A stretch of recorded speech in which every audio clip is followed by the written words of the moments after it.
Hello बच्चों, आज मैं स्टार्ट कर रहा हूं क्वेश्चन नंबर 31 से। A 5 amperes fuse wire can withstand a maximum power of 1 watt in the circuit. The resistance of the fuse wire is। Current जो है इसमें वो दिया हुआ है I is equal to 5 ampere और P जो मैक्सिमम पावर P मैक्स ये दिया हुआ है 1 वाट। P मैक्स दिया हुआ है 1 वाट। तो पूछता है कि इसमें रेजिस्टेंस कितना होगा। तो P इज इक्वल टू होती है फार्मूला V स्क्वायर डिवाइडेड बटे R होती है और V बराबर क्या होती है I R होती है। तो P is equal to I square R square divided बटे R। तो ये एक फार्मूला होगी करंट रेजिस्टेंस और पावर। तो आपको रेजिस्टेंस निकालना है ना, तो क्या लिखेंगे P डिवाइडेड बटे I का स्क्वायर। तो P 1 हो गया और I कितना हो गया 5 हो गया, इसका स्क्वायर तो 1 बटे 25। तो R इज इक्वल टू 0.04 ओम और यही हो गया आंसर। तो 31 है उसका ऑप्शन होगा ए। Question number 32।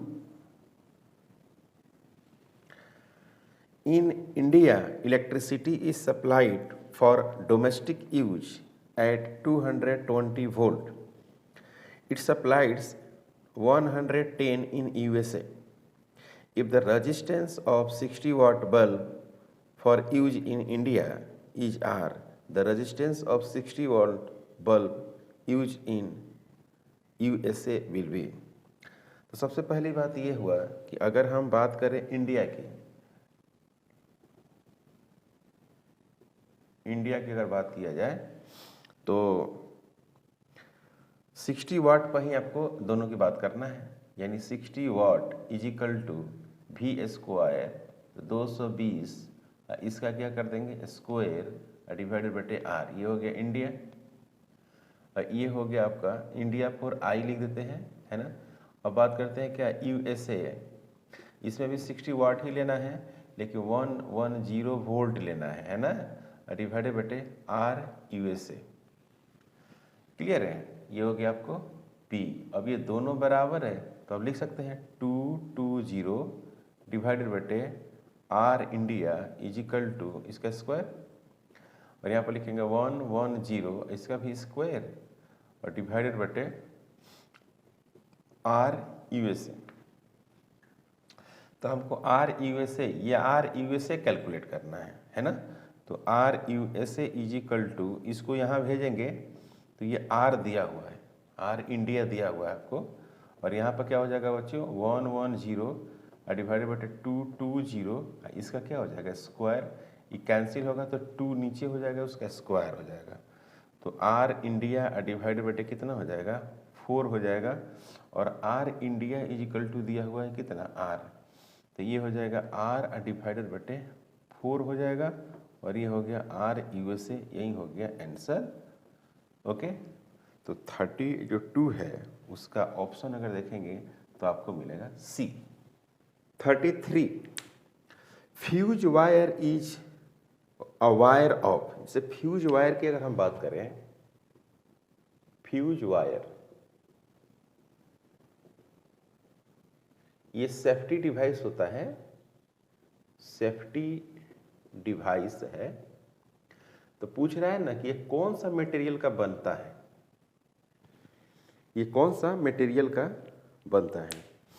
तो इसमें क्या होना चाहिए उसमें होना चाहिए कि हाई रेजिस्टेंस होना चाहिए, हाई रेजिस्टेंस। इसका रेजिस्टेंस का वैल्यू बहुत ज़्यादा होना चाहिए। क्लियर है। और इसका मेल्टिंग पॉइंट क्या होना चाहिए बच्चों लो होना चाहिए। ये कंडीशन होता है, मेल्टिंग पॉइंट लो होना चाहिए, मेल्टिंग पॉइंट लो और अब इसमें देख लीजिए ऑप्शन क्या है ना, सिंपल सवाल है, यही आंसर होगा, इसका ऑप्शन जो होगा वो बी है। क्वेश्चन नंबर 34 क्वेश्चन है कि द बल्ब आर रेटेड, कुछ बल्ब दिए हुए हैं, जैसे एक 40 वाट का बल्ब है और वोल्टेज है बच्चों कितना 200 वोल्ट है, एक बल्ब ये है। दूसरा बल्ब है 100 वाट का है और 200 वोल्ट का ये भी रेटिंग है। तो कह रहा है कि इसमें रजिस्टेंस का करेक्ट रिलेशन क्या होगा। तो P बराबर आप जानते ही हैं कि V² डिवाइडेड बाई R होता है। तो दोनों का वोल्टेज तो सेम है, पावर डिफर है, देख रहे हैं ना, तो 1/, क्या है, R है, देख रहे हैं। तो यहाँ पर क्या लिखेंगे, एक तो है कि P 40 है तो R 40 लिख देते हैं यहाँ पर, सही है बच्चों। और दूसरा है एक P 100 है तो यहाँ पर क्या लिखेंगे 1/R 100 का लिखेंगे। तो आपको पता है कि जो P है 100 वाला वो बड़ा है किससे, 40 वाला से, 40 वाला से बड़ा है। तो इसमें क्या हो जाएगा, इसमें हो जाएगा आपको R जो 40 होगा ना वो क्या होगा, R 100 से बड़ा होगा। समझ में आ रही बात, जिसका पावर ज़्यादा होगा उसके रेजिस्टेंस क्या होंगे, कम होंगे। तो आपको ऑप्शन में एक दिया हुआ है, बी ऑप्शन दिया हुआ, देख रहे हैं, बी ऑप्शन है, तो ये आंसर होगा इसका। क्लियर है, यहाँ तक कोई doubt. Question number 35, a 5 degree Celsius rise in temperature is observed in a conductor by passing a current. When the current is double, the rise in temperature will be approximately. तो सबसे पहली बात ये होता है कि जो हीट होती है H = I² R into T, ये होती है करंट इलेक्ट्रिसिटी में, है ना, करंट इलेक्ट्रिसिटी, करंट इलेक्ट्रिसिटी। एक होती है H बराबर MS और डेल्टा T, ये होती है हीट एक चैप्टर है थर्मल फिजिक्स, उसमें होती है। तो अगर दोनों को लेकर चला जाए, इसको फर्स्ट या इसको सेकेंड, तो I² RT = MS और डेल्टा T। तो I जो होगा स्क्वायर डायरेक्टली प्रोपोर्शनल क्या होगा, डेल्टा T होगा। तो यहाँ पर क्या हो गया, और डेल्टा जो T होगा वो डायरेक्टली प्रोपोर्शनल I का स्क्वायर होगा। तो डेल्टा T2 डिवाइडेड बटे डेल्टा T1 = I2 का स्क्वायर डिवाइडेड बटे क्या, I1 का स्क्वायर। तो करेंट अगर डबल हो जाए, ये सवाल है, तो डेल्टा T1 जो दिया हुआ है वो 5 डिग्री सेल्सियस दिया हुआ है ना, और I1 जो दिया हुआ है वो है I, तो I2 कितना दिया हुआ है 2I। तो यहाँ पर क्या होगा, डेल्टा जो T2 है वो क्या होगा, delta T1 into I2, 2I, मतलब कि I2 का स्क्वायर डिवाइडेड बटे I1 का स्क्वायर। तो यहाँ पर हो गया 5, यहाँ पर हो गया 2I डिवाइडेड बटे I, इसका square.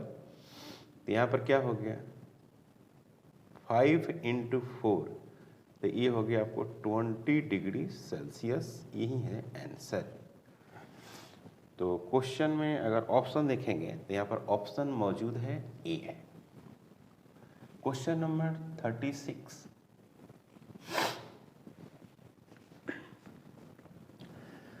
a 100 watt bulb 220 volt is connected to 160 volts supply, power consumed कितना होगा, करें कितना होगा पावर कंज्यूम्ड। तो सबसे पहली बात ये है कि यहाँ पर दिया हुआ है 100 वाट दिया हुआ है और 220 वोल्ट दिया हुआ है। तो सबसे पहले यहाँ से हम लोग निकालेंगे R, और ये होता है क्या V² डिवाइडेड बटे P होता है।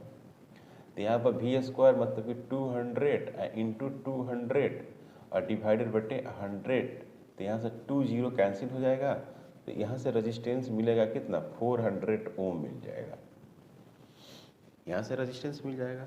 अब कह रहा है नाउ इसको कनेक्ट, इसको क्या कर रहे हैं 160 वोल्ट से कनेक्ट कर रहे हैं। 160 वोल्ट यहाँ पर दिया हुआ है, तो आर पी निकालना है। तो P बराबर होता है V² डिवाइडेड बटे R होता है। तो 160 और फिर लिखेंगे 160 डिवाइडेड बटे 4 और 00। तो ये और ये, फिर ये और ये, फिर ये 4 होगा।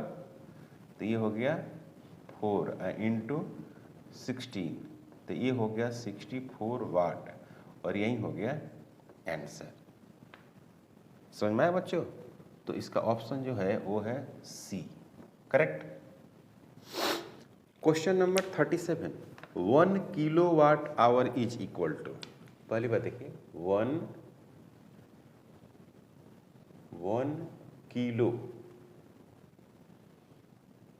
किलोवाट आवर, बता कि 1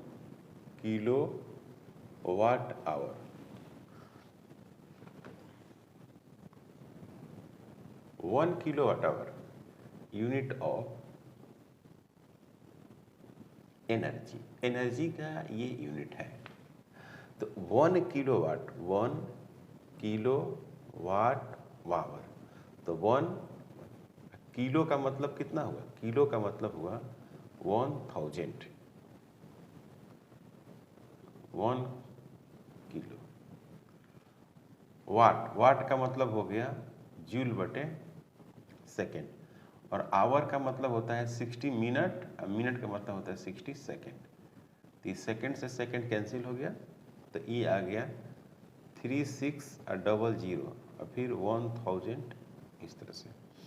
तो ये हो गया 36 और 10 टू द पावर कितना 5, तो 3.6 और 10 टू द पावर 6 जूल, ये हो गया आंसर। मतलब कि 1 किलोवाट में इतनी एनर्जी होती है। तो ऑप्शन आपको हो जाएगा सी, ऑप्शन हो जाएगा सी। मतलब ऐसे भी लिख सकते हैं 36 और 10 to the power 5 joule. Okay. Question number 38 कह रहा है कि 4 microfarad capacitor is charged to 400 volt. If its plates are joined through a resistance 2 kilo ohm, then heat produced in the resistance. मतलब कि एक कैपेसिटर है, उसको एक रेजिस्टेंस से जोड़ देते हैं ऐसे, minus plus, V equal to 400 volt है और C आपको दिया हुआ है यहाँ पर। तो कितना हीट प्रोड्यूस होता है, तो बड़ा इंपॉर्टेंट बात यहाँ पर हो गई। C is equal to 4 microfarad दिया हुआ है, तो 4 into 10 to the power -6 farad हो जाएगा। V is equal to 200 volt दिया हुआ है और R is equal to 5 kilo ohm दिया हुआ है, यानी 5 into 10 to the power 3 ohm, ऐसे इस तरह से दिया हुआ है यहाँ पे। ओके, सॉरी 5 नहीं है, 2 है, यहाँ पे 2 ओम दिया हुआ है। ओके, और 400 वोल्ट है, 400 वोल्ट है, हाँ, पोटेंशियल है 400 और 4 माइक्रोफैराड कैपेसिटर है। तो होता क्या है कि जब हम चार्ज करते हैं, पहली बात की जो वर्क डन जो बैटरी का होता है ना, वो Q इंटू V होता है। सबसे पहली बात वर्क डन बराबर बैटरी। तो कैपेसिटर में कितना जाता है, कैपेसिटर में जो जाता है 1/2 C इंटू V², इतना ही जाता है। इसको ऐसे भी लिख सकते हैं, C इंटू V का स्क्वायर भी लिख सकते हैं। तो 50% ही एनर्जी गया कैपेसिटर में ना। बैटरी ने दिया कितना, बैटरी ने कितना वर्क किया, CV²। इसको इस तरह से भी लिख सकते हैं, क्योंकि Q बराबर क्या होता है, CV होता है, पता है आपको, Q बराबर CV होता है। तो इसको पुट करेंगे तो ये आ जाएगा। तो बैटरी ने वर्क किया इतना, समझे बच्चों, और कैपेसिटर को मिला कितना, इतना। तो लॉस कितना हुआ, लॉस जो हुआ 1/2 CV² हुआ, 50% लॉस हुआ ना। अब इस 50% को इसमें अब जोड़ते हैं, ये दोनों को जोड़ते हैं तो इतना आ जाएगा। तो नाउ लॉस, यही है लॉस। तो loss of energy in resistance, loss of energy in resistance, तो ये हो जाएगा 1/2 C इंटू वी का स्क्वायर। तो 1/2 C कितना, 4 इंटू 10⁻⁻6 है। अभी कितना है 200, फिर 200 है ना। तो इससे ये कैंसिल हो जाएगा 2, तो ये हो गया 2 4 8, तो ये हो गया 8 10⁻⁻6, यहाँ पर हो गया 10⁴, तो ये हो गया कितना 8 इंटू 10⁻⁻2 जूल। ठीक है बच्चों, यानी 8 इंटू 10⁻⁻2 जूल, ये कितना है बच्चों 400 है, 400। तो ये हो गया 8 और 8 इंटू 4 32 हो जाएगा यहाँ पर, है ना 32, यहाँ पे हो गया 32। तो इसको आप ऐसे लिख सकते हैं, इसी को आप लिख सकते हैं 0.32 जूल। ओके, और डी ऑप्शन है। Clear. Question number 39, an electric bulb rated 60 watt 220 volt, the resistance of the filament is. आपको रेजिस्टेंस बताना है, फिलामेंट का क्या रेजिस्टेंस होगा ये आपको बताना है। तो आपको दिया हुआ है P इज इक्वल टू दिया हुआ है 60 वाट, पावर दिया हुआ 60 वाट, और जो पोटेंशियल दिया हुआ है वो 220 दिया हुआ है वोल्ट। तो फार्मूला होता है P is equal to V² divided बटे R। तो R is equal to V² divided बटे कितना P। तो R is equal to V², तो यहाँ पर हो गया 220, फिर हो जाएगा 220 डिवाइडेड बटे 60, ऐसे लिख सकते हैं, ये कट जाएगा। ठीक है, तो यहाँ पे हो गया आपको, इसको ऐसे करते हैं 22 इंटू 10 डिवाइडेड बटे 6, ऐसे कर सकते हैं। तो इसको लिखेंगे तो क्या हो जाएगा 484 और डिवाइडेड बटे ये हो जाएगा आपको 10 डिवाइडेड बटे 6 करेंगे तो आएगा 807 ओम। यही हो गया answer. Question number 40 number question को देखते हैं। तो इसमें लिखा हुआ है कि a current of 2 ampere passing through a conductor produces 80 joule of heat in 10 second. The resistance of the conductor in ohm is. तो करंट जो है 2 एम्पियर है,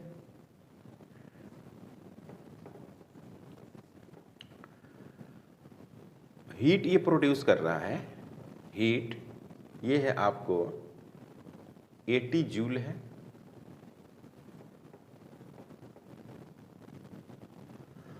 और जो टाइम टेकन है, टाइम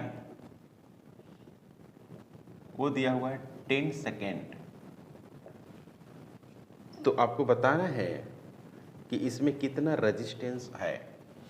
तो H is equal to I² R into T. तो R is equal to H I² T।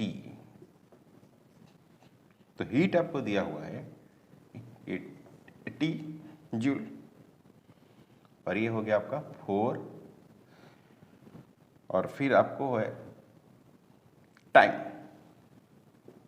10 दिया हुआ है, तो ये कट जाएगा, तो ये आएगा 2 ओम। ये आंसर होगा, मतलब उसमें जो रेजिस्टेंस होगा वो 2 ओम होगा, और ऑप्शन देखा जाए तो बी ऑप्शन इसका करेक्ट है।